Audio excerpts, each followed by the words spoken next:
सर्वमंगल मांगल्ये शिवे सर्वार्थ साधिके शरण्ये त्र्यंबके गौरी नारायणी नमस्तुते।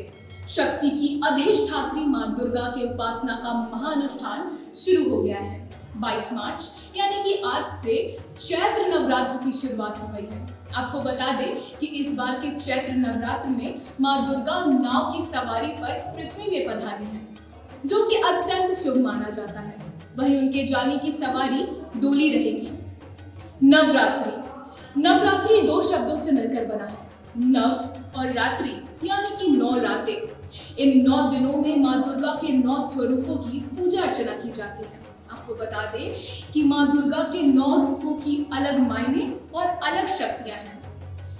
नवरात्रि के पहले दिन मां शैलपुत्री की पूजा की जाती है। शैल का अर्थ है शिखर। मां शैलपुत्री पर्वतराज हिमालय की पुत्री थी, जिसके आधार पर उन्हें हेमवती या शैलपुत्री के नाम पर जाना जाता है। वहीं नवरात्रि के दूसरे दिन मां ब्रह्मचारिणी की पूजा अर्चना की जाती है। शास्त्रों में ऐसा बताया गया है कि जब मां दुर्गा मां पार्वती के अवतार पर महादेव को अपने पति के स्वरूप में पाने के लिए कठिन तपस्या की थी, तभी से उनका नाम ब्रह्मचारिणी पड़ गया था। वहीं नवरात्र के तीसरे दिन मां चंद्रघंटा की पूजा अर्चना की जाती है। शास्त्रों में ऐसा बताया गया है कि मां चंद्रघंटा के मस्तक पर अर्ध चांद विराजमान है, जिसके आधार पर उनका नाम चंद्रघंटा पड़ा है। नवरात्रि के चौथे दिन मां कुष्मांडा की पूजा अर्चना की जाती है। शास्त्रों में ऐसा बताया गया है कि जब पूरा ब्रह्मांड अंधकार से घिरा हुआ था, तब मां कुष्मांडा अपने ऊर्जा और शक्ति से इस अंड यानी कि इस ब्रह्मांड को ऊर्जा प्रदान की थी, जिसके आधार पर इनका नाम मां कुष्मांडा पड़ा।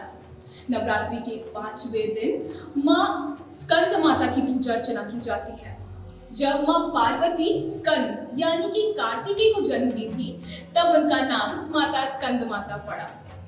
नवरात्रि के 6ठे दिन मां कात्यायनी की पूजा अर्चना की जाती है। मां कात्यायनी का नाम उनके पिता ऋषि कात्यायन से पड़ा। आपको बता दें कि मां कात्यायनी ने ही राक्षस महिषासुर का वध किया था। वहीं नवरात्रि के 7वें दिन मां कालरात्रि की पूजा अर्चना होती है। मां कालरात्रि ने असुर शुंभ और निशुंभ का वध किया था। नवरात्रि के 8वें दिन महागौरी की पूजा अर्चना की जाती है। जैसा कि इनके नाम से ही पता चल रहा है, महागौरी का रंग गौर था यानी कि सफेद, जिसके आधार पर इनका नाम महागौरी पड़ा। वहीं नवरात्रि के आखिरी व 9वें दिन मां सिद्धिदात्री की पूजा अर्चना की जाती है। ऐसा कहा जाता है कि मां सिद्धिदात्री की पूजा अर्चना करने से सभी प्रकार की सिद्धियां हासिल होती है। कुल मिलाकर इन 9 दिनों में शक्ति स्वरूपा मां दुर्गा के 9 रूपों की पूजा अर्चना की जाती है।